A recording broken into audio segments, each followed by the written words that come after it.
Hey guys, tonight we're diving into the surprisingly complex and often harsh reality of what it's like to be a princess. We've all grown up with fairy tales, right?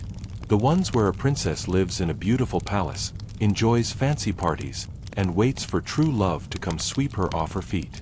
But in reality, being a princess isn't the life of luxury you might imagine. Instead, it's a constant balancing act of duty, expectation, and, frankly, loneliness. You probably won't survive this without a few uncomfortable truths. So, before you get comfortable, take a moment to like the video and subscribe, but only if you genuinely enjoy what I do here. Where are you watching from?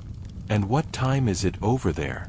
I always love hearing where in the world people are tuning in from. Now, dim the lights, maybe turn on a fan for that soft background hum, and let's ease into tonight's journey together. Before the princess title is ever bestowed, there's a world of responsibility, rules, and boundaries. It's hard to imagine that someone who grows up with royalty's privileges doesn't immediately fall into a fairy tale life. But before the golden tiara and the fancy gown, she's just a child, albeit one born into a complex web of history, power, and sometimes unspeakable pressures. Imagine waking up every day in a lavish room, but it's not really your space. It's more like a gilded cage, a place where every move is being watched, and every word is expected to be measured. You might have all the things a child could dream of, but it's not a life of play and freedom. Royal children are raised under a microscope, their every action being tracked from the very beginning.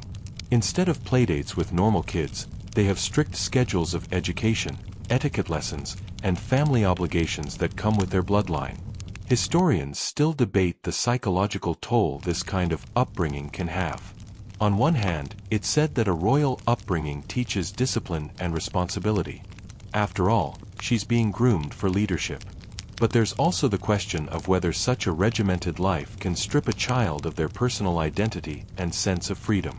It's one thing to grow up in a palace, but another to be constantly reminded that you must be something, or someone, to meet the expectations of a kingdom.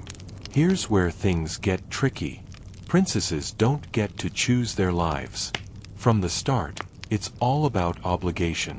And let's face it, how fun is that when all you really want is a moment to be a kid? Instead of running through fields or playing with friends, the princess is running through formal dinners, royal appearances, and charity events, where one wrong move can tarnish the entire family's reputation. There's a certain burden of royalty that many overlook, the ever-present expectation to maintain a perfect image. Sure, being a princess means you get to live in palaces, wear exquisite clothes, and have access to luxuries most can only dream of. But those luxuries come at the cost of personal freedom. The crown isn't just a piece of metal or jewels, it's an invisible weight that always reminds you of your role. Imagine, for a moment, waking up every day with the knowledge that you're not just living for yourself. Your every decision will impact the kingdom, the family, and history. You don't get to mess up in public like other kids might. Even as a child, you're expected to uphold this image of perfection, something that can be both isolating and incredibly daunting. The pressure to constantly be on your best behavior starts young and never really lets up. Now, that's not to say that being a princess is all work and no play. There are moments of joy and beauty, of course. But those moments are often fleeting, overshadowed by the never-ending responsibilities that come with the title. And, don't even get me started on the public's expectations. Everyone seems to think they have a right to comment on every single detail of your life, from the way you wear your hair to the way you hold your cup at a tea party. Historians still argue whether this constant scrutiny helps or harms the mental health of royals, but one thing is clear, it's not all it's cracked up to be. In fairy tales, we're told that a princess's life is glamorous and filled with excitement. But the truth? The crown isn't always glamorous. Sure, it's shiny, but it's heavy. It can weigh you down until you start to wonder if it's worth it. As we continue this journey, we'll uncover the realities of a princess's world, where the line between fantasy and reality is often a blurry one. Now that you've got a taste of what life's like before the crown, let's dive into something a little more structured. the rigid and sometimes suffocating protocols that rule a princess's world. Sure, you've probably imagined her strolling around the castle in a beautiful gown, but imagine the constant pressure of always being perfect, always poised, and always on. A princess's life isn't hers to live freely. It's dictated by rules, schedules, and traditions passed down for generations. From the moment she's born, she's trained to uphold the royal image. There's no room for mistakes, no space for her to stumble. Every action must reflect the dignity of the family, and the entire kingdom seems to be watching. You think you'd hate to be judged based on your outfits or your choices? Well, try doing that in front of millions. No matter how hard you try, you can't escape the eyes of the public, the advisors, or even the distant relatives who weigh in on your every move. The protocols are not just about the way she behaves in public, but extend into every aspect of her existence. Her morning routine is set by a strict timetable, with each event designed to reflect her royal duty. She doesn't choose when to wake up or when to sleep. That's determined by her agenda. Even the simplest tasks like eating or walking are done with grace, precision, and the utmost consideration for how the public will view her actions. Historians often argue whether this emphasis on discipline and control can hinder a royal's personal growth. Some believe the discipline instills resilience, molding the princess into someone who can endure the intense public scrutiny. Others believe it prevents her from exploring her individuality. Who's to say how much of a royal's true self is left behind, trapped beneath layers of tradition and expectation? Take, for instance, the simplest act of dining. A princess can't simply grab a sandwich and settle into her favorite chair in front of the TV. No, her meals are carefully arranged affairs. It's not just about eating, it's about upholding the image of dignity and refinement. The best dining etiquette is drilled into her from an early age, and every bite is made with the grace of a woman who is expected to look flawless in every moment. But it's not only about what's expected of her when the public is watching. Every part of a princess's life is dictated by tradition and duty. There's no room for spontaneity, no ability to just be herself. Even her friendships come with limitations. No casual hangouts or secret midnight conversations with friends. Those two must fit into the larger narrative of what it means to be royal. And the fashion, oh, the fashion. We're not talking about casually choosing a cute dress for brunch. Every outfit is selected with precision, crafted to meet royal standards, and aligned with what is deemed appropriate for her station. From the color choices to the fabrics, every detail has significance. It's more than fashion, it's a statement. A royal's appearance sends a message about power, status, and tradition. But behind that carefully chosen outfit is the reality of someone who can't simply throw on jeans and a t-shirt without causing a scandal. Imagine your entire wardrobe being chosen for you, with each piece scrutinized to ensure it upholds a legacy you didn't choose. At the core of this strict regimen lies an unspoken truth. Being a princess means sacrificing your personal freedom. Every moment is accounted for, every gesture observed. Sure, there's luxury and grandeur, but it's all bound by the invisible chains of royal protocol. And when you're expected to uphold centuries of tradition, it becomes harder to imagine what true freedom could even look like. Still, there's a part of every princess that's taught to embrace this life, even if it comes at the cost of her own desires. After all, her duty to her family and her people must always come first. So while the average person might dream of being royalty, there's a dark undercurrent to that dream. The realization that being a princess means living for others, not for yourself. And as the princess grows into this role, she learns to accept that this is the price of the crown. No matter how heavy it feels, it's hers to bear. Historians still debate whether these early years of strict upbringing leave a princess with any true sense of self. Some claim that the burden of duty cultivates strength and resilience, while others argue that it stifles natural development and individuality. Either way, the crown isn't something one simply wears, it's something you grow into, for better or worse.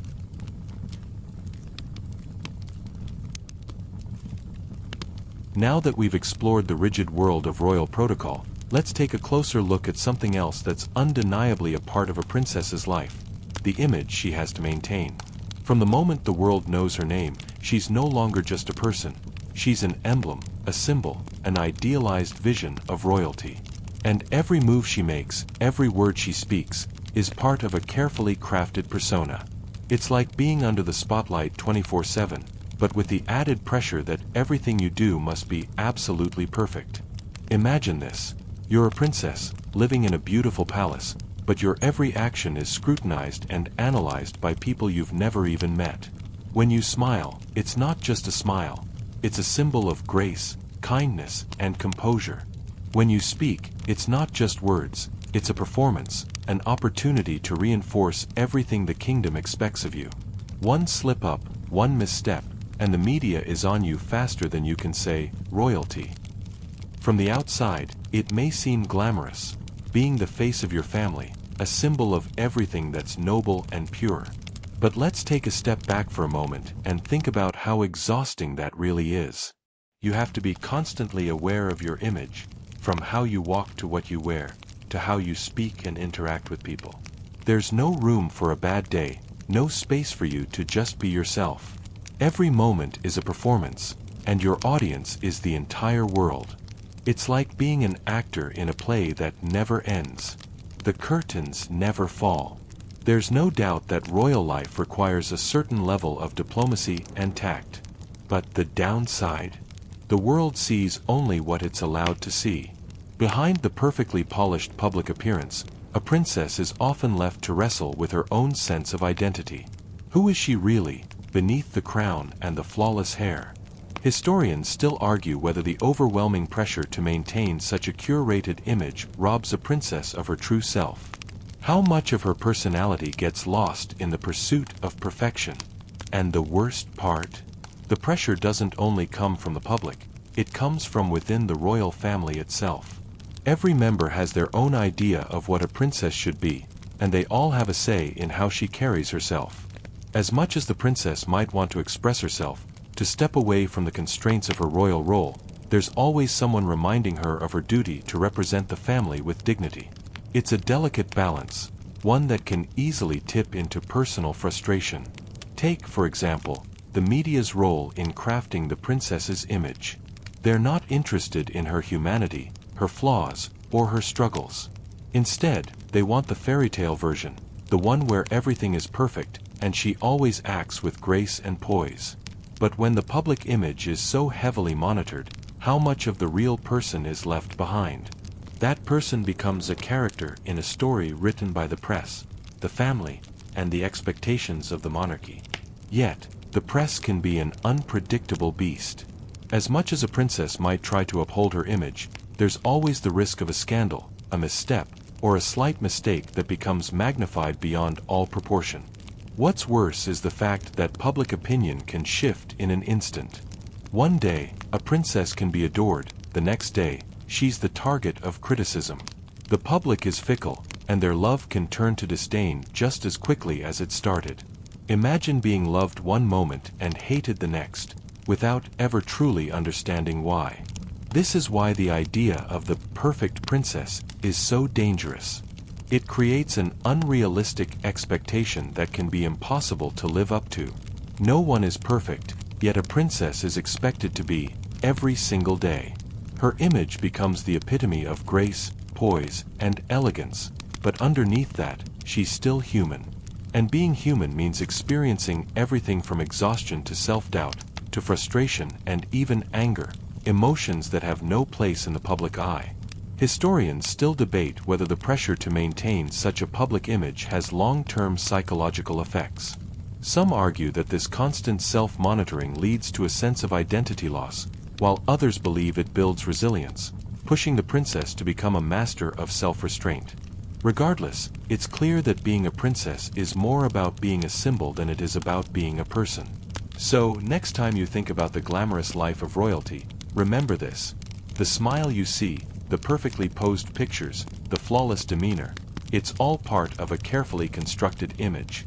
And behind that image is a person who has to live up to the impossible standard of perfection, day after day, year after year. Now, let's talk about one of the more profound realities of royal life that doesn't quite fit into the fairy tale narrative: isolation.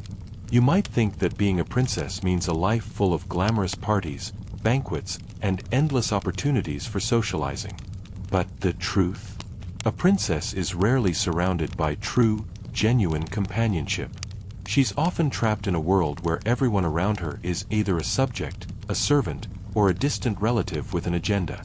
It's a lonely existence, one that's easy to overlook when all you see are the crowds and the royal entourage. Imagine this: you're a princess, living in a beautiful palace with everything you could ever want, except the one thing you truly need: real human connection. Everyone around you is playing a role. The servants are paid to be there, the advisors are there because it's their job, and the family members? Well, they have their own interests to look after, often leaving you feeling more like a figurehead than a real person. It sounds almost absurd, right? How could someone so surrounded by people feel lonely? But that's the paradox of royal life. The princess is never really alone, but she's also never truly with someone. The conversations she has are often filtered through layers of propriety, expectation, and formality. There's no room for genuine friendship or real connection, only a series of carefully constructed relationships that serve the needs of the monarchy. Even in her closest moments with family, there's always a sense of distance, an invisible wall built by centuries of tradition and duty. Think about it: a princess may have many friends, but they're rarely her peers. Those who enter her life are often vetted by the family or the court, which means she's rarely able to form authentic bonds. Every relationship is marred by the constant reminder of her status, and the unspoken truth that, as a royal, she can never fully escape the world of politics, diplomacy, and royal responsibility. Historians still argue whether this isolation is an inevitable part of royalty, or if it's simply a byproduct of tradition. Some claim that it's the price a princess must pay for her privilege, while others believe it's a tragic consequence of a life that's dictated more by the expectations of others than her own desires. No matter the answer, one thing remains clear: the loneliness of being a princess is something that's rarely addressed in the fairy tales. This isolation isn't just a result of physical distance, either. It's emotional, psychological, and often even spiritual. A princess can't just be herself. She has to be the embodiment of something bigger: her family, her kingdom, her legacy.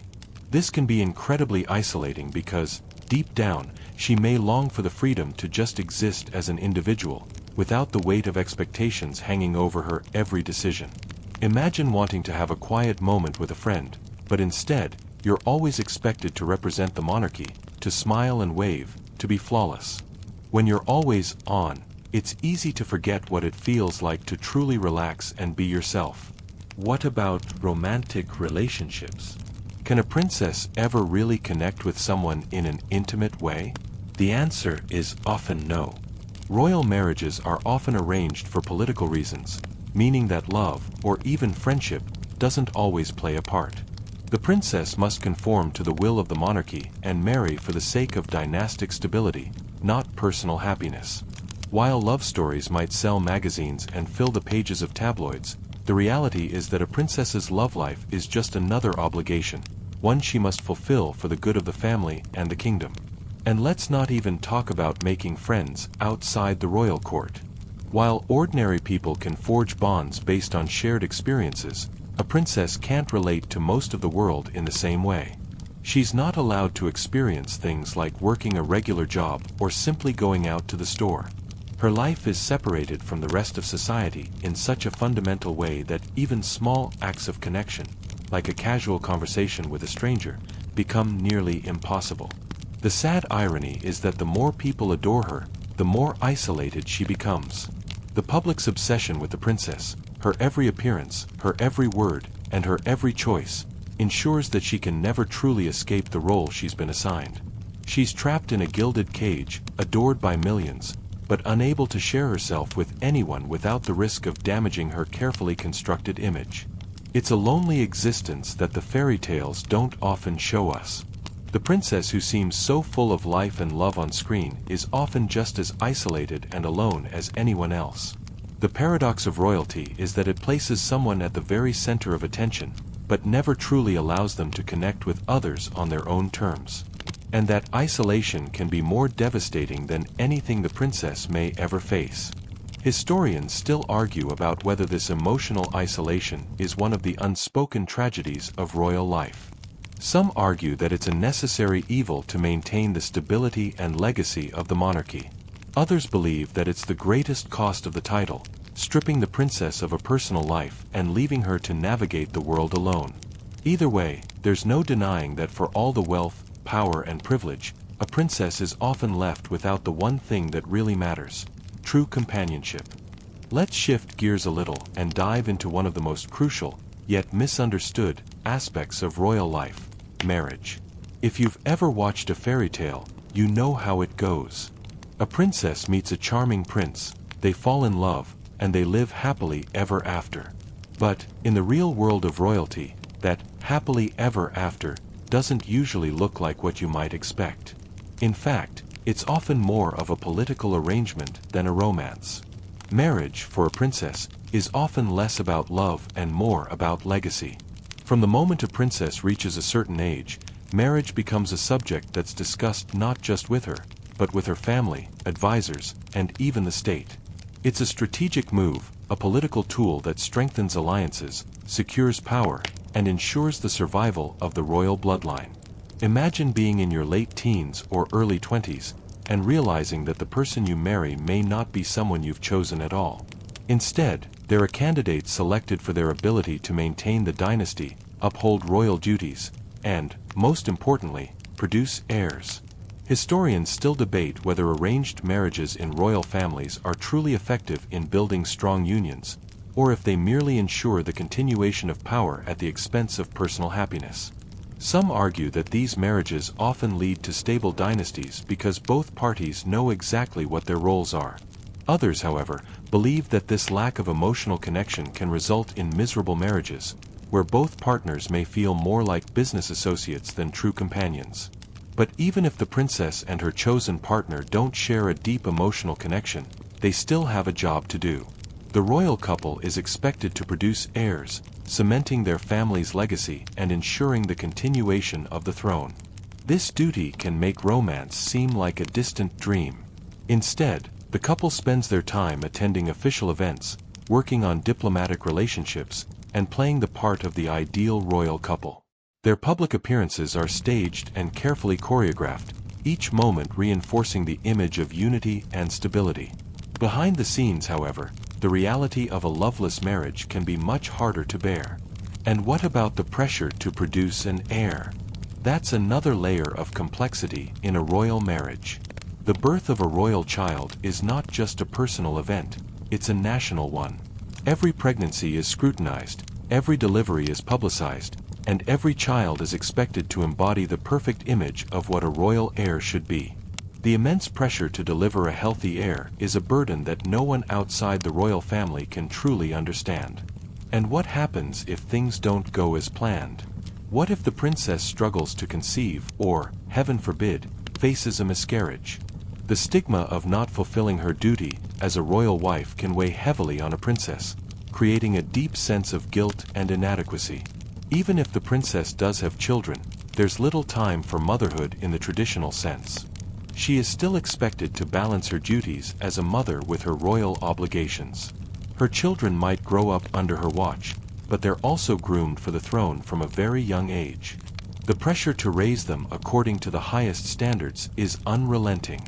It's not just about being a loving parent, it's about ensuring the next generation can carry on the legacy.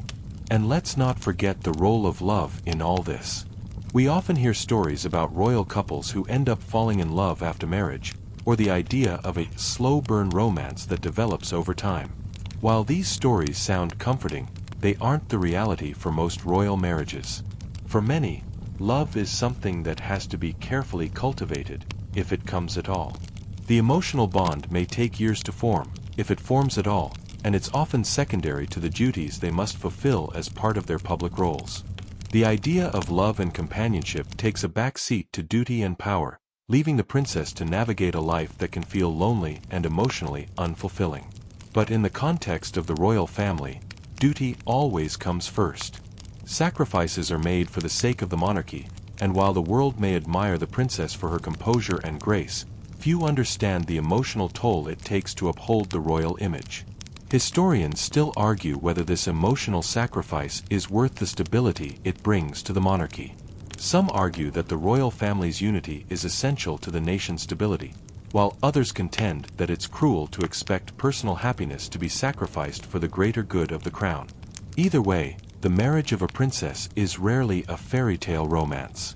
It's a union built on duty, responsibility, and legacy, and sometimes, that's all that matters.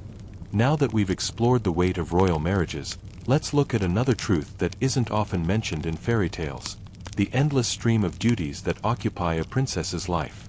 Forget about the idea of leisurely walks through the garden or afternoons spent sipping tea.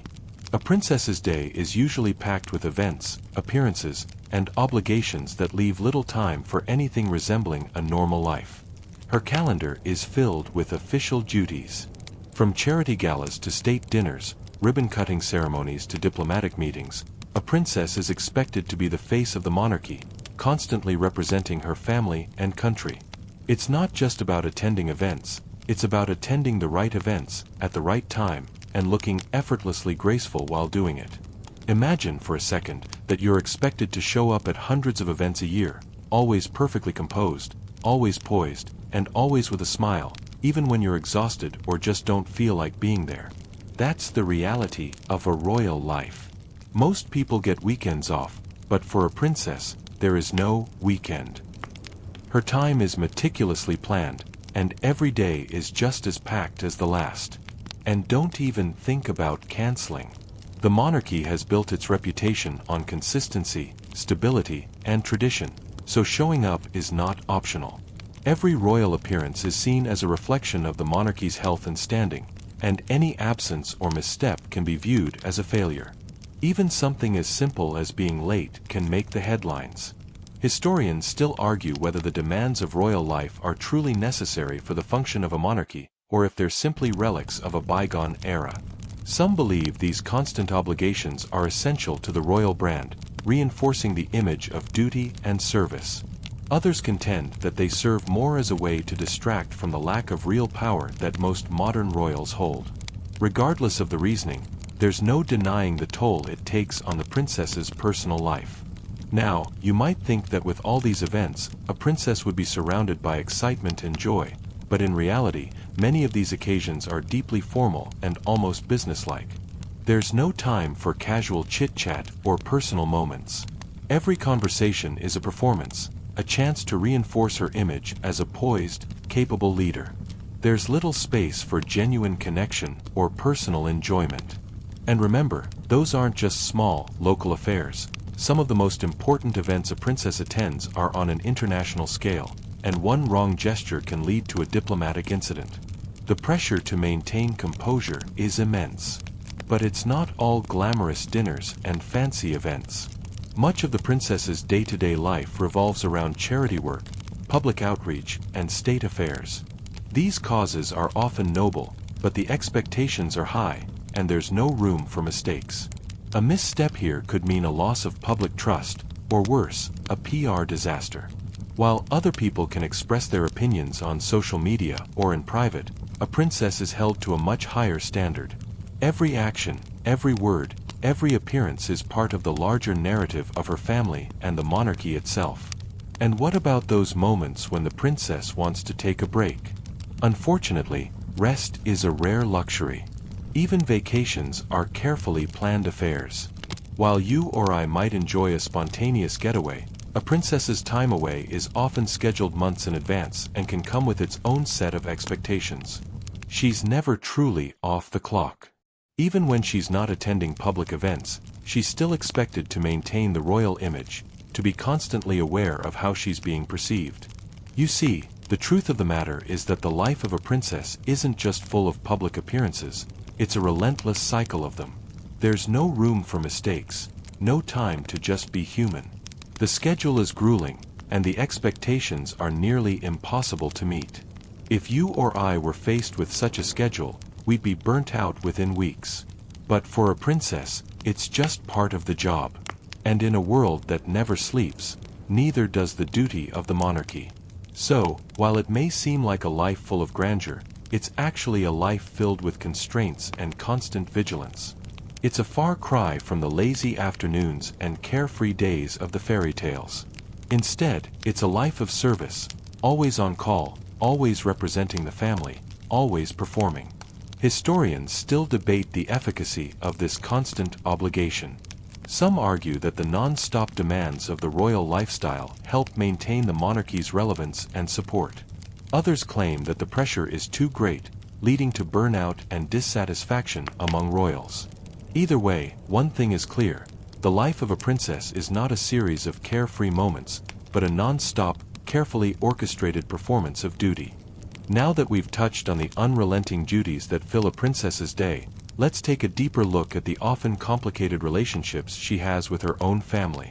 From the outside, the royal family might appear to be the epitome of unity, always seen together at grand events, supporting one another with smiles and grace. But behind those polished images is a world of hidden tensions, alliances, and rivalries. The family dynamics that govern royal life are far from simple, and even a princess must navigate them carefully, often at great personal cost. Growing up in a royal family, a princess is surrounded by family members who all have their own interests and ambitions. While she may be expected to represent the family as a whole, the reality is that every royal figure has their own role to play in the larger monarchy, and this can sometimes create divisions. The princess isn't just a daughter or a sister. She's a political tool, a piece on a larger chessboard, and sometimes she has to contend with competing family members who view her as a pawn rather than a person. Take, for example, the rivalry between heirs. In many monarchies, the line of succession is a delicate subject, one that can strain relationships between family members. The pressure to produce heirs is immense, and every royal child is raised with the expectation that they will eventually carry the weight of the family's legacy. But this competition for the throne can create fractures, leading to jealousy, tension, and even betrayal. The princess is often caught in the middle, expected to maintain peace while dealing with the complex politics of her own family. Historians still debate whether the royal family's focus on maintaining unity for the sake of the monarchy outweighs the toll it takes on individual relationships. Some argue that this sense of duty creates a bond between family members, one that transcends personal differences for the good of the kingdom. Others believe that the intense pressure to uphold the royal image leads to strained relationships, where love and loyalty take a back seat to duty and tradition. The reality is that a princess is not just a daughter or a sibling. She's a representative of her family's power, and her actions have consequences that reach far beyond her own personal life. Every decision she makes is scrutinized not just by the public, but by her family. What's best for the monarchy often takes precedence over what's best for her as an individual. This can lead to tension, as personal desires are often sacrificed for the sake of the royal legacy. And then there are the dynamics with the matriarchs and patriarchs of the royal family.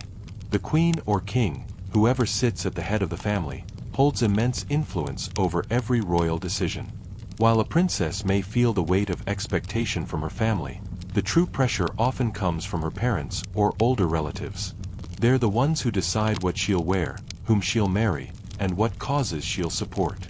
A princess's life is rarely her own to choose, as she must always align her actions with the interests of her family and the royal institution. For a princess, this means that loyalty to the crown often comes before loyalty to personal relationships. It's not just about following the rules, it's about fulfilling an obligation that transcends any familial love or affection.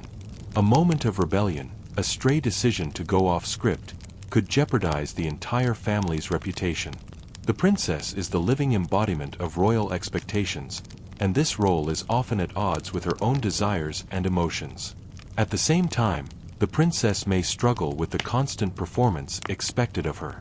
While she must present a united front in public, behind closed doors, she may face criticism or even resentment from her own family members. A sister may feel overshadowed by her, or a parent might see her actions as a threat to the established order. In such an environment, where every relationship is laced with political significance, How can a princess ever truly feel close to anyone? Even in the best-case scenario, where family members support one another, there's an underlying tension that never goes away. The princess must constantly balance her love and loyalty to her family with the demands of duty. Every time she steps out into the public eye, she's not just representing herself, she's representing an entire lineage, one that has a centuries-long legacy to protect. And while her family may celebrate her successes, they're quick to point out any failures or missteps. Historians still argue whether this complex web of family dynamics makes or breaks a royal family. Some believe it strengthens the monarchy, ensuring that all members are aligned with the same sense of duty and responsibility. Others believe that it erodes the possibility of genuine relationships, as every action becomes a calculation in the game of power. Either way, there's no denying that a princess's relationship with her family is anything but straightforward. At the end of the day, a princess might be surrounded by family, but she's often left feeling isolated. Her role within the family is one of duty, not personal connection. And while she might share the same bloodline, she is always reminded that she represents something much bigger than herself.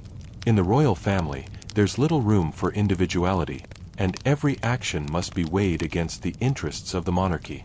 Love and loyalty may exist, but they're often overshadowed by the immense pressure to preserve the legacy of the crown. Now that we've seen how a princess's family relationships are tangled in the web of royal duty, let's talk about the often invisible side of royal life, the dark side of public adoration. While it may seem like a dream to be adored by millions, the pressure of constant admiration can easily turn into something far less glamorous.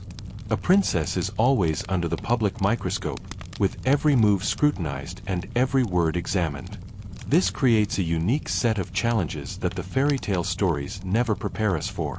To the outside world, the princess is a symbol of grace, beauty, and perfection. The public adores her, often to an overwhelming extent. People hang on every word, follow her every movement, and celebrate even the smallest of achievements. It's easy to see why this might seem like the ultimate form of validation. But what the public doesn't realize is that their love comes with an unspoken condition. The princess must live up to their expectations, all the time. The moment she falters, or shows a hint of imperfection, the same public that once adored her can turn on her in an instant. Imagine the pressure of knowing that your every action is being watched and judged.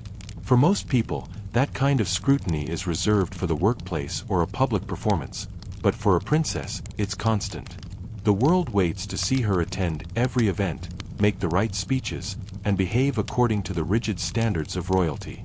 Even the smallest mistake, wearing the wrong outfit, saying the wrong thing, or showing a moment of vulnerability, can become a scandal.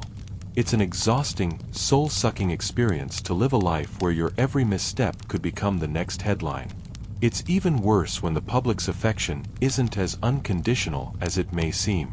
A princess may be adored, but that love can turn into something far more toxic. The media constantly feeds off this adoration, creating narratives that can be just as harmful as they are flattering. They often build up their subjects just to tear them down when they make a mistake. It's the classic story of the public's love affair with royalty, rising to a fever pitch before collapsing into a scandal.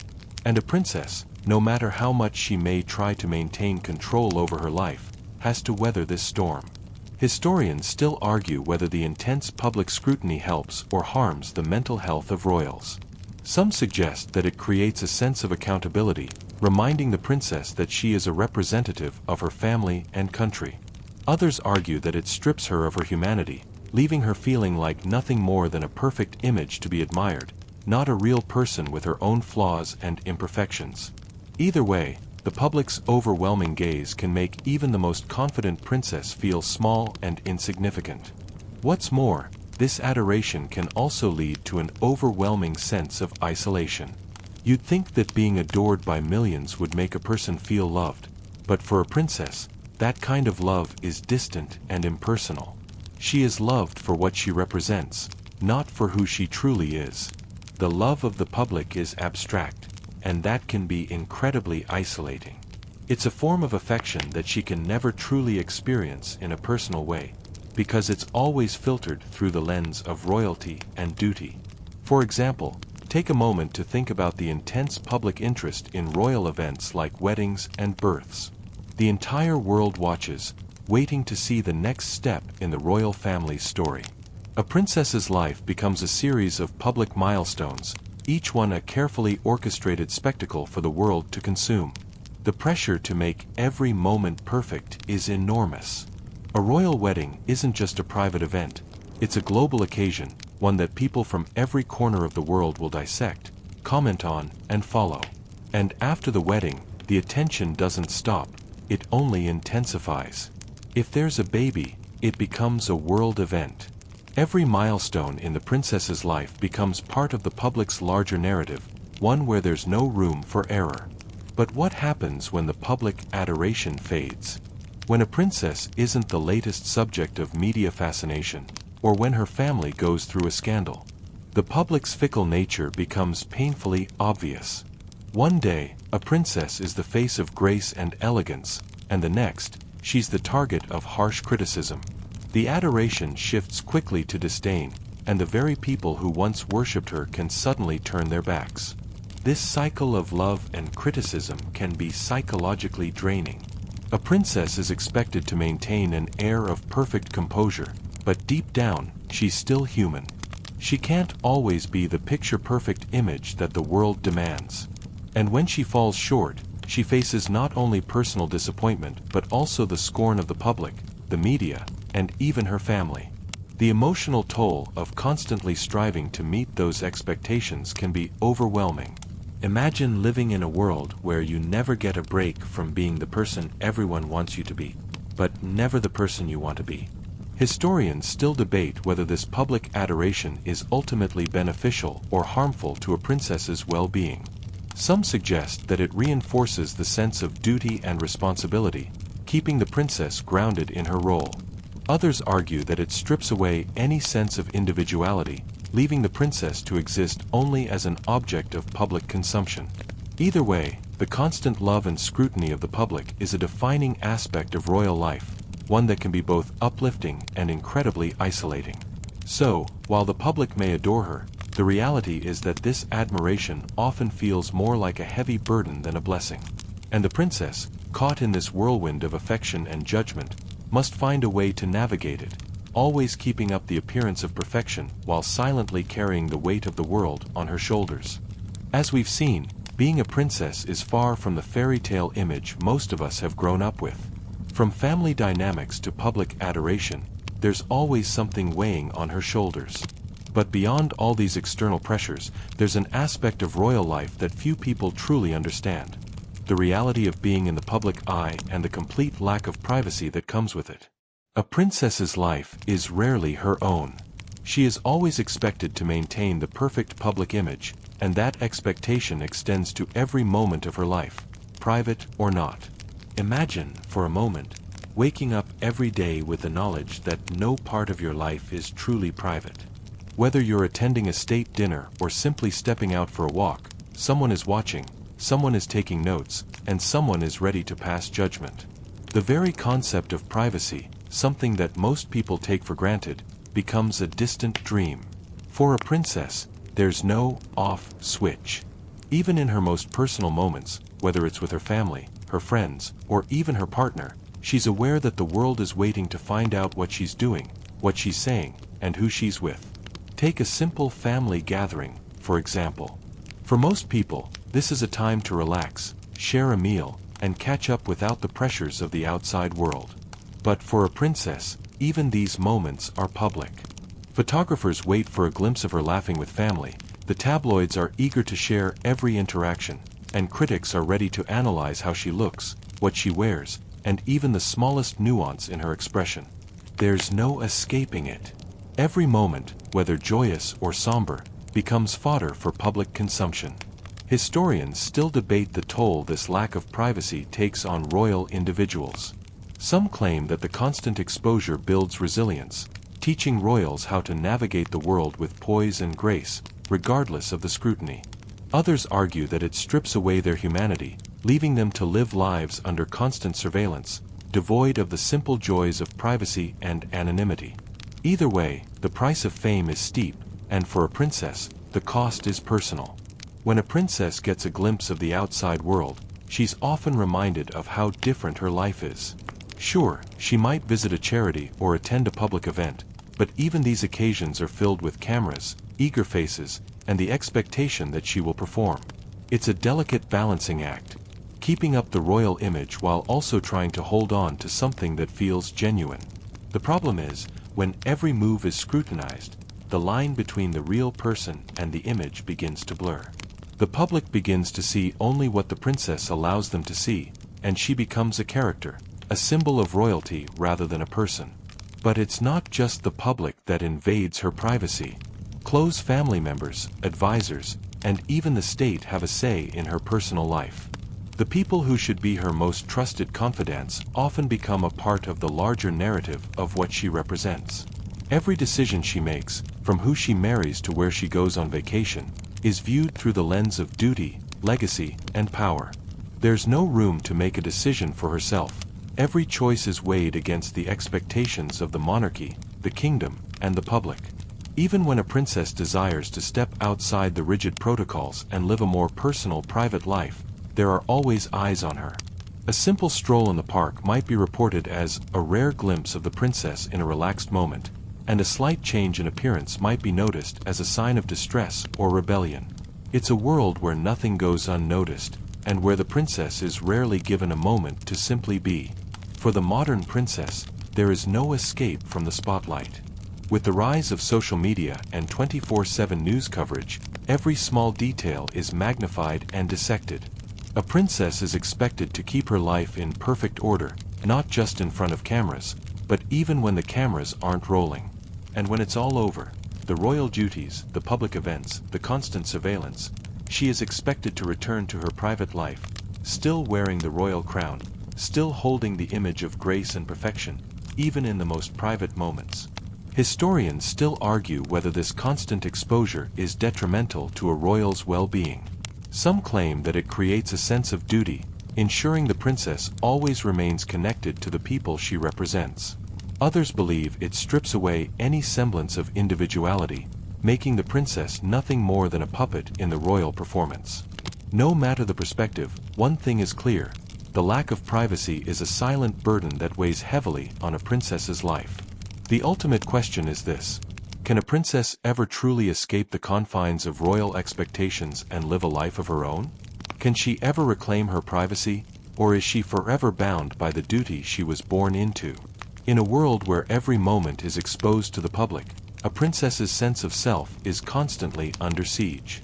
No matter how hard she tries, she may never be able to fully reclaim her life. And for all the luxury, all the wealth, and all the grandeur, this lack of privacy is one of the most isolating aspects of royal life. It's a life where there's no room to be human, no space to just exist without the weight of history, expectations, and the ever-watchful eyes of the world. A princess is never truly free to be herself, not in the way the rest of us experience freedom. Instead, she lives a life in full view, where nothing is ever truly private. Now that we've explored the emotional and psychological toll of living under constant surveillance, let's dive into something that might seem obvious but is often overlooked: the education and training that comes with being a princess. While many might think that royal life is all about glamorous balls and lavish wardrobes, the truth is that a princess's true education begins long before any coronation. A princess is groomed from a young age for a life of service, diplomacy, and politics.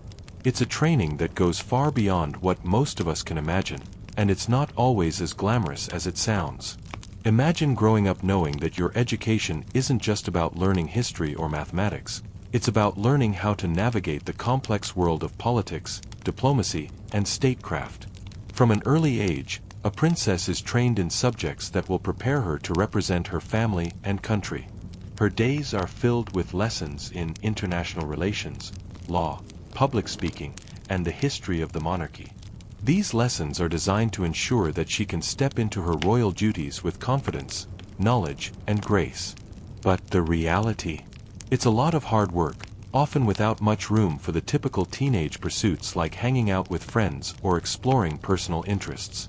Historians still argue whether the intense training royal children undergo is a necessary part of their future roles or if it places undue pressure on them at a young age. Some believe that this education ensures the stability of the monarchy, preparing the princess to step into her duties without hesitation. Others suggest that it robs her of a childhood, forcing her to grow up too quickly in a world that demands perfection from the very start. Either way, the princess's education is not a simple one. It's a preparation for a life that isn't hers to choose. The training goes far beyond academics. A princess also learns the art of diplomacy, how to engage with foreign dignitaries, how to navigate difficult conversations with heads of state, and how to manage the expectations of people both inside and outside the royal family.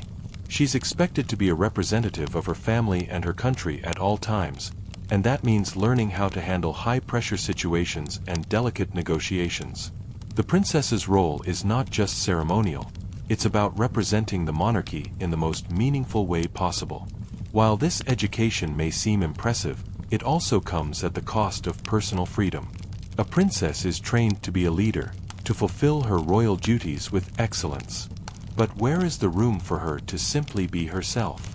Where is the space for her to discover her own passions, to pursue her own interests outside of the strictures of royalty? The education a princess receives doesn't always leave room for individuality. She's often expected to follow a well-defined path, and any deviation from that path is seen as a failure. It's not about what she wants to learn, it's about what she needs to know to serve the monarchy. This rigorous training can lead to a life that feels more like a series of obligations than a journey of self-discovery. A princess may never have the opportunity to truly explore her own interests, as she's always focused on her duties and responsibilities. It's a kind of life where you can't simply pursue what excites you. Instead, you must focus on what is expected of you. While other children are experimenting with different careers or hobbies, a princess is already being groomed for a life that she didn't choose. Her future is mapped out for her from the moment she's born. Historians still debate the long-term effects of this kind of upbringing. Some suggest that this kind of education builds character and ensures that the princess is well equipped for the weight of the crown. Others argue that it stifles creativity and individuality, leaving the princess with a sense of loss or unfulfillment. The debate is ongoing, but one thing is clear: the education of a princess is not just about learning, it's about preparing for a role she didn't choose, and often, one that comes with very little room for personal freedom. The question then is this: what happens when a princess realizes that all her training, all the lessons, and all the preparation has been for a life that she didn't choose? The weight of her role can be overwhelming, and no amount of education can truly prepare her for the emotional toll it will take. She may know everything there is to know about diplomacy, politics, and royal protocol, but none of that can fill the emptiness that comes with realizing that her life is not her own to live. So, while the education of a princess might seem like a golden ticket to a life of influence and power, the reality is far less glamorous. It's a life filled with sacrifices, where personal desires are often put on hold in favor of the monarchy's needs. And no matter how much she learns, there's always the nagging question: is this really the life she was meant to lead? As we've seen, the life of a princess is filled with duties, protocols, and constant scrutiny. One of the most profound challenges she faces is the weight of inherited expectations. It's not just about maintaining an image of grace or fulfilling royal obligations, it's about carrying the entire legacy of the family, its history, and its future. This pressure doesn't just come from the public, it comes from within her own royal bloodline. A princess doesn't just represent herself, she represents centuries of tradition, legacy, and power. And that's a burden that's not easily carried. Imagine waking up every day knowing that your every action is seen as a reflection of the entire family's legacy. Every move you make, every decision you make, is scrutinized under the lens of royal history. This weight can be almost suffocating. When you're the daughter of a long line of monarchs, you're not just trying to live up to your own standards, you're trying to live up to the standards of your ancestors, and that's a task that's both daunting and exhausting. Historians still argue whether the weight of royal expectations is an inevitable part of the monarchy, or if it's something that can be mitigated with the right upbringing. Some believe that the princess is groomed from a young age to understand the gravity of her position, while others contend that this pressure is unhealthy, leading to a sense of inadequacy or fear of failure. Either way, the truth remains: being a princess means living for something greater than yourself. You don't get to make mistakes in private or act impulsively because your actions are tied to the family legacy, and that's a responsibility that doesn't allow for room to breathe. The pressure to maintain this legacy is most obvious in the eyes of the public. As a royal, you're expected to maintain the idealized version of the monarchy, one that represents stability, tradition, and continuity. It's a carefully curated image, one that must be upheld at all costs. A princess doesn't just live for herself. She lives for the monarchy, for the kingdom, and for the people who look up to her as a symbol of power and stability. But this responsibility doesn't just come from the outside, it comes from within the royal family itself. The expectations are passed down through generations, often without much room for discussion or deviation. A princess might feel that her every move is being carefully measured by her elders, and any misstep could tarnish the family's reputation. This constant weighing of every decision can create an environment of fear and doubt. There's little room for rebellion, for self-expression, or for personal freedom. The princess is a symbol, and a symbol cannot falter. This inherited pressure is particularly evident when it comes to matters of succession. The royal family is always thinking ahead, planning for the future, and making decisions based on the dynasty's long-term survival. A princess's role isn't just about who she is as an individual, it's about who she will become as the representative of her family. She's expected to be the perfect heir, the perfect wife, the perfect mother, all while maintaining a public image that satisfies both her family's expectations and those of the kingdom. The expectations are so immense that it's hard to imagine how a princess could ever fully meet them, let alone find time to be herself. And it's not just about her actions, it's about the legacy she will leave behind. A princess is often seen as a link in an unbroken chain of rulers, and her life is viewed through the lens of this unyielding history. Everything she does is part of a larger story, a story that must continue, no matter what.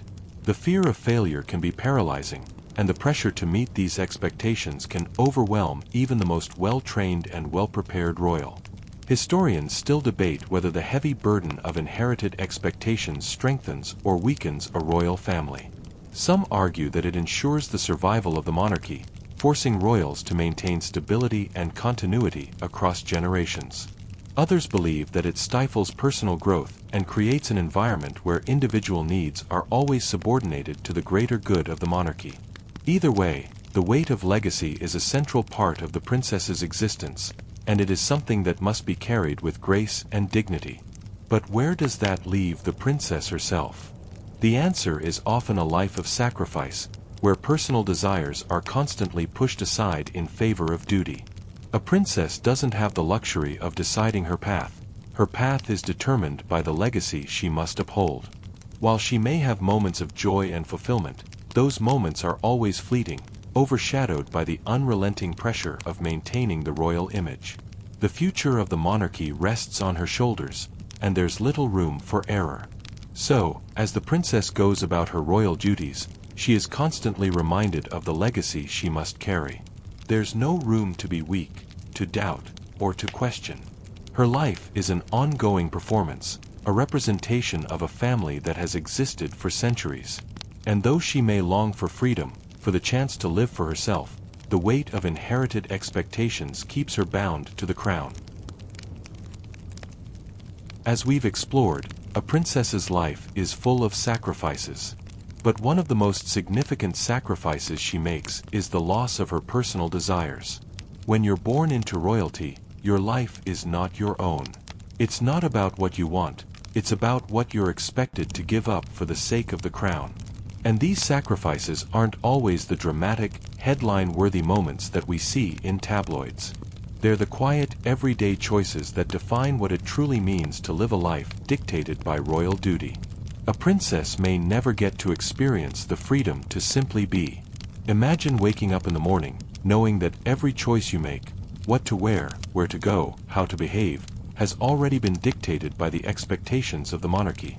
There's little room for spontaneity, for personal indulgence, or for living life without the constant weight of duty hanging over your head. For most people, the decision to take a spontaneous trip or to follow a personal dream comes without question. But for a princess, such decisions are often made for her, dictated by the broader needs of the family and the kingdom. Take something as simple as the clothes she wears. A princess is never truly allowed the freedom to choose an outfit based on personal taste. Every dress, every accessory, is chosen with the image of the monarchy in mind. While she might have moments of autonomy, the truth is that her wardrobe serves a higher purpose: to reinforce the idea of regal beauty, elegance, and tradition.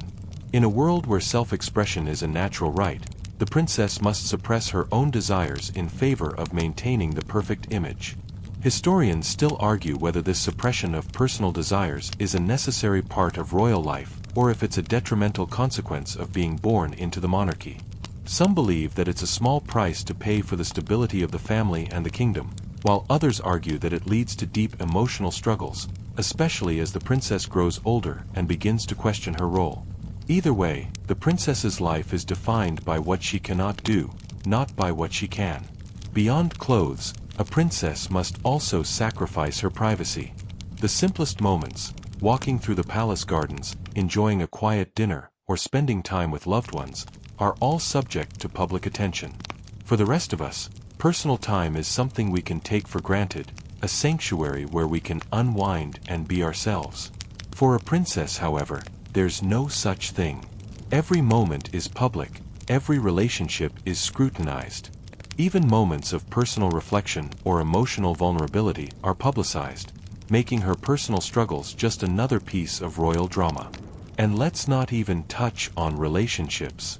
While ordinary people can fall in love freely, a princess's romantic life is often dictated by the monarchy's need to secure alliances, preserve family ties, and produce heirs.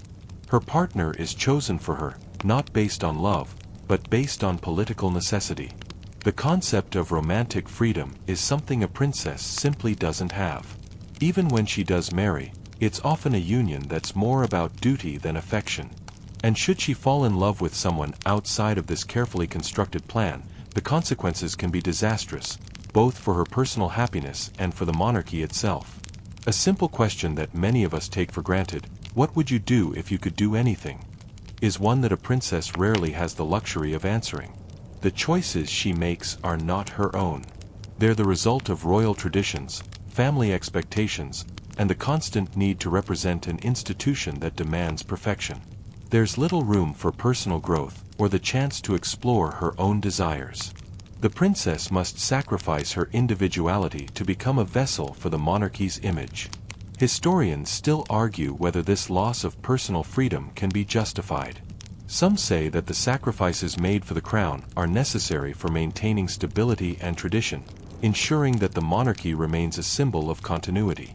Others contend that such sacrifices lead to emotional strain and even resentment, especially when the princess begins to feel as though she's lost her own identity in the process. The weight of this sacrifice can be crushing, and it's something that no amount of luxury or privilege can truly compensate for. The princess may live in a beautiful palace, surrounded by riches and comfort, but the reality is that she has to give up the very things that make life meaningful: freedom, self-expression, and the chance to choose her own path. It's a trade-off that most of us would never consider, but for a princess, it's a way of life. The life of a princess is defined by what she can't do, what she must give up for the sake of the crown. As we've seen, a princess is constantly sacrificing her personal desires for the sake of duty and the monarchy. But perhaps the most significant sacrifice a princess makes, one that truly sets her apart from most other women, is the loss of her own agency. For many of us, our choices shape who we become, guiding our personal journey toward happiness, love, and fulfillment. But for a princess, the path is often already laid out for her, dictated by centuries-old traditions, family expectations, and the ever-present weight of royal obligation. From the moment she's born, a princess's life is determined by forces far beyond her control. Her destiny is not shaped by her own desires or ambitions, but by the expectations placed upon her. She is raised to understand that her role is one of service to her family, to her people, and to the monarchy itself. While many people are encouraged to explore their own paths, a princess's choices are made for her, by her family, by advisors, and by the needs of the kingdom. Historians still argue whether this lack of autonomy is an inevitable part of royal life, or if it's a tragic consequence of living under such intense scrutiny. Some argue that this structured life helps preserve the monarchy's power, ensuring that its future remains stable and secure.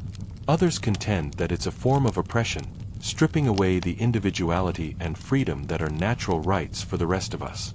Either way, the princess's life is not her own. It's a series of decisions made on her behalf, decisions that are meant to preserve the monarchy and ensure that the legacy of the royal family is carried forward without deviation. A princess's lack of agency extends beyond personal choices like her career, hobbies, or interests. It also governs the most intimate parts of her life, including her relationships and her family. The princess may fall in love, but that love is often secondary to the political alliances that must be maintained. Her marriage is often arranged, not based on affection, but on the strategic needs of the monarchy. Love, in the traditional sense, is often something a princess must forego in favor of securing the future of the crown. Her happiness is not a consideration in these arrangements. Only the continuation of the royal bloodline matters. Imagine being in a position where you're not allowed to choose your partner, where love is an afterthought, and where duty dictates every aspect of your personal life. While the rest of us might dream of marrying for love, a princess is expected to marry for duty. And even if she does find love, that love can often be overshadowed by the weight of royal responsibility. A romantic relationship is always subject to the public eye, and every misstep is amplified. The princess is not allowed the luxury of private moments. Even the most intimate relationships are under constant scrutiny. Historians still debate whether this loss of personal choice is a fair price to pay for the stability and legacy of the monarchy. Some argue that the sacrifices a princess makes are essential to the survival of the institution, preserving the integrity and power of the royal family for generations to come. Others suggest that this lack of agency creates a sense of resentment, as the princess is forced to live a life dictated by duty rather than personal desire. Either way, the reality is that a princess's life is one of constant sacrifice, one where her own needs and wants are often put aside in favor of maintaining the royal legacy. But the consequences of this loss of agency are not just emotional, they are psychological as well.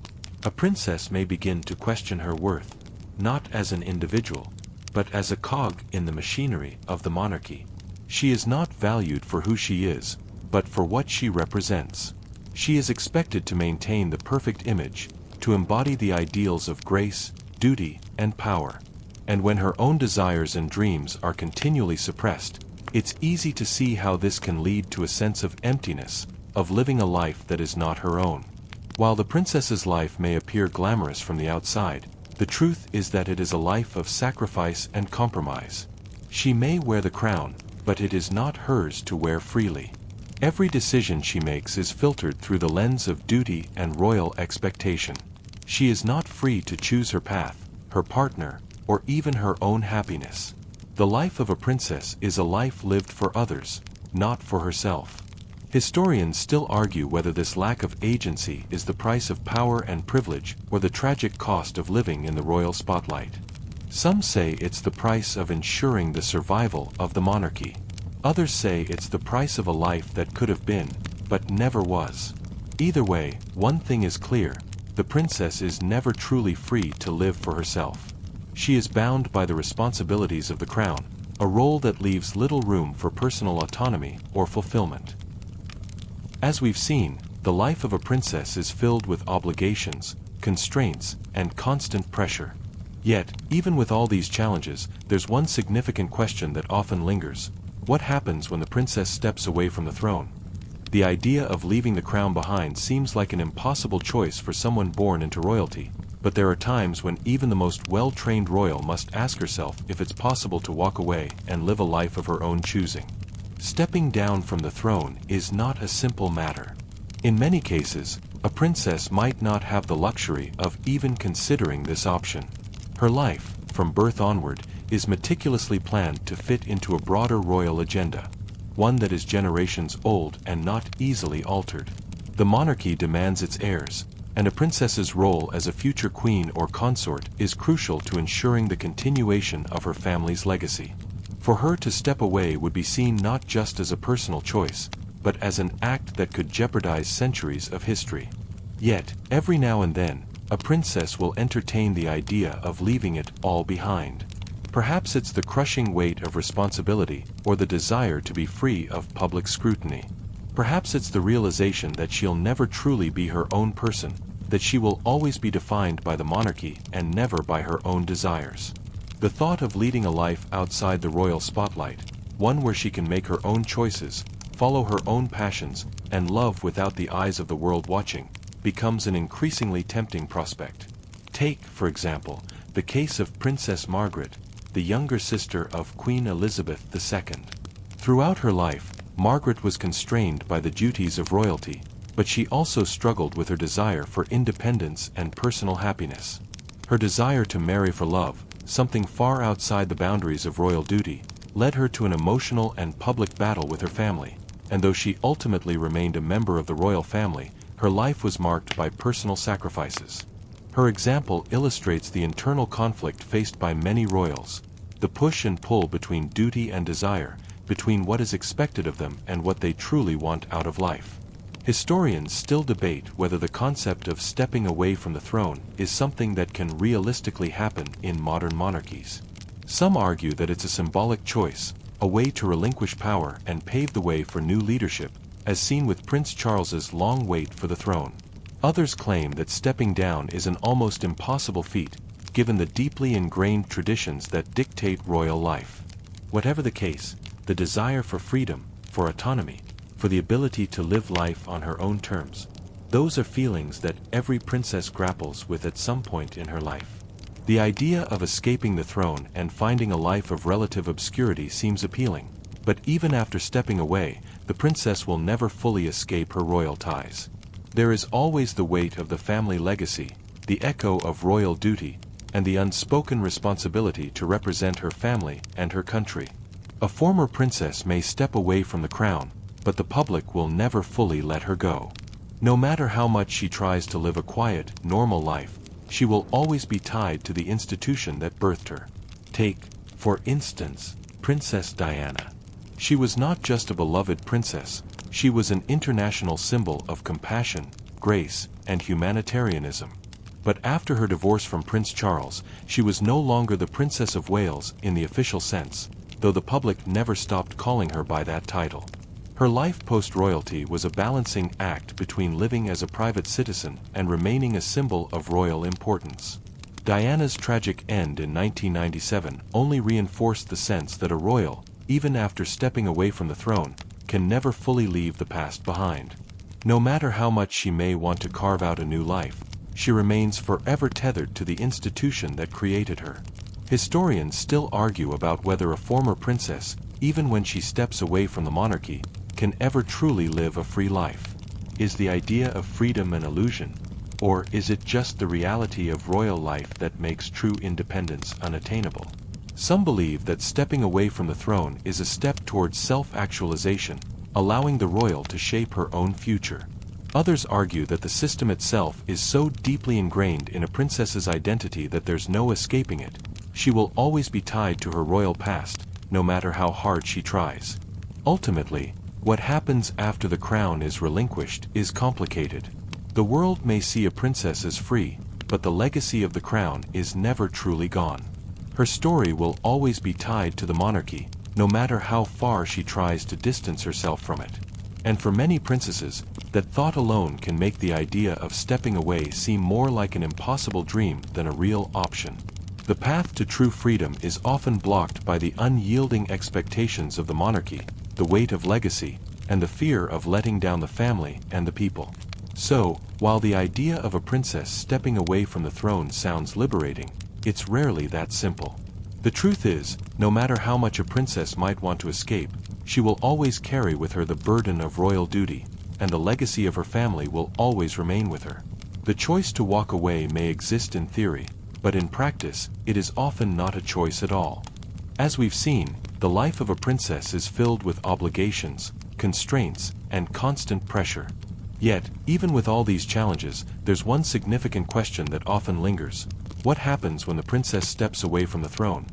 The idea of leaving the crown behind seems like an impossible choice for someone born into royalty, but there are times when even the most well-trained royal must ask herself if it's possible to walk away and live a life of her own choosing. Stepping down from the throne is not a simple matter. In many cases, a princess might not have the luxury of even considering this option. Her life, from birth onward, is meticulously planned to fit into a broader royal agenda, one that is generations old and not easily altered. The monarchy demands its heirs, and a princess's role as a future queen or consort is crucial to ensuring the continuation of her family's legacy. For her to step away would be seen not just as a personal choice, but as an act that could jeopardize centuries of history.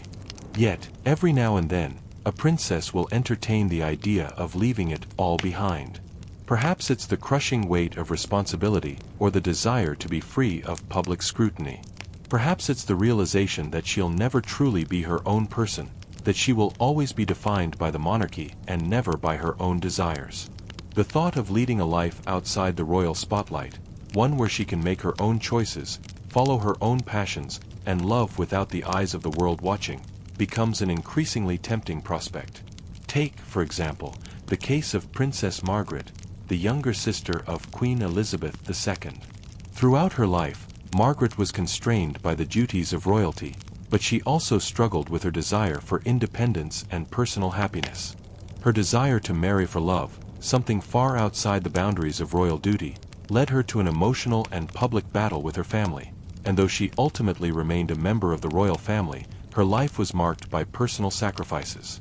Her example illustrates the internal conflict faced by many royals, the push and pull between duty and desire, between what is expected of them and what they truly want out of life. Historians still debate whether the concept of stepping away from the throne is something that can realistically happen in modern monarchies. Some argue that it's a symbolic choice, a way to relinquish power and pave the way for new leadership, as seen with Prince Charles's long wait for the throne.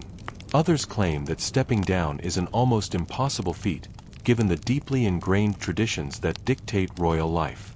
Whatever the case, the desire for freedom, for autonomy, for the ability to live life on her own terms, those are feelings that every princess grapples with at some point in her life. The idea of escaping the throne and finding a life of relative obscurity seems appealing, but even after stepping away, the princess will never fully escape her royal ties. There is always the weight of the family legacy, the echo of royal duty, and the unspoken responsibility to represent her family and her country. A former princess may step away from the crown, but the public will never fully let her go. No matter how much she tries to live a quiet, normal life, she will always be tied to the institution that birthed her. Take, for instance, Princess Diana. She was not just a beloved princess, she was an international symbol of compassion, grace, and humanitarianism. But after her divorce from Prince Charles, she was no longer the Princess of Wales in the official sense, though the public never stopped calling her by that title. Her life post-royalty was a balancing act between living as a private citizen and remaining a symbol of royal importance. Diana's tragic end in 1997 only reinforced the sense that a royal, even after stepping away from the throne, can never fully leave the past behind. No matter how much she may want to carve out a new life, she remains forever tethered to the institution that created her. Historians still argue about whether a former princess, even when she steps away from the monarchy, can ever truly live a free life. Is the idea of freedom an illusion? Or is it just the reality of royal life that makes true independence unattainable? Some believe that stepping away from the throne is a step towards self-actualization, allowing the royal to shape her own future. Others argue that the system itself is so deeply ingrained in a princess's identity that there's no escaping it. She will always be tied to her royal past, no matter how hard she tries. Ultimately, what happens after the crown is relinquished is complicated. The world may see a princess as free, but the legacy of the crown is never truly gone. Her story will always be tied to the monarchy, no matter how far she tries to distance herself from it. And for many princesses, that thought alone can make the idea of stepping away seem more like an impossible dream than a real option. The path to true freedom is often blocked by the unyielding expectations of the monarchy, the weight of legacy, and the fear of letting down the family and the people. So, while the idea of a princess stepping away from the throne sounds liberating, it's rarely that simple. The truth is, no matter how much a princess might want to escape, she will always carry with her the burden of royal duty, and the legacy of her family will always remain with her. The choice to walk away may exist in theory, but in practice, it is often not a choice at all.